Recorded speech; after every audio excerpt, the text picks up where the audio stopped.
Delfín Asturiano, hermano, tu jefe ídolo, Delfín Asturiano, hermano, el puto amo. Sonrío cuando envidiosos comentan en mis canciones, comerme los cojones, en raciones, no te atragantes, tiro de papeles, tú de céntimos, y eso lo sentimos, porque no te mereces ni un hijo de puta podrido. Robar para comer aún vale la pena, pero no para drogarse, hijos de puta plebeyos de mierda.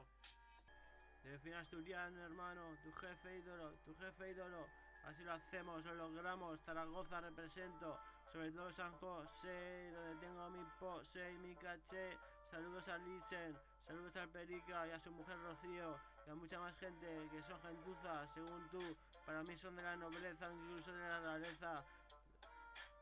Somos gente buena, merecemos la pena, no toleramos abusos, la verdad es que... mi consejo, curra como un hombre respetable, o tatúate y hazte un yakuza. Yo prefiero a mi gentuza que tiene más nobleza. Yo no sé de qué se ríe la peña. Hijos de puta, en la cama soy un tigre, elígeme si quieres, y si no, no te lo mereces, trepa por las paredes, pero no me enredes, no digas tonterías, no te rimas mis heces, hijo de puta.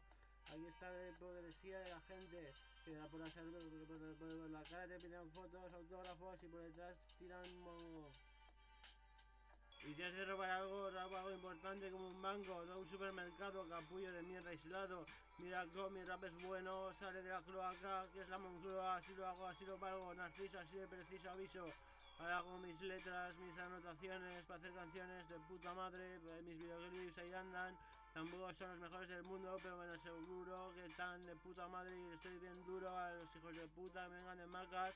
Les daré su placa, su placa. Venir acá, ya verás cómo suena mi AK-47 y no es marihuana verde. El virus se pierde, pero se lo merece.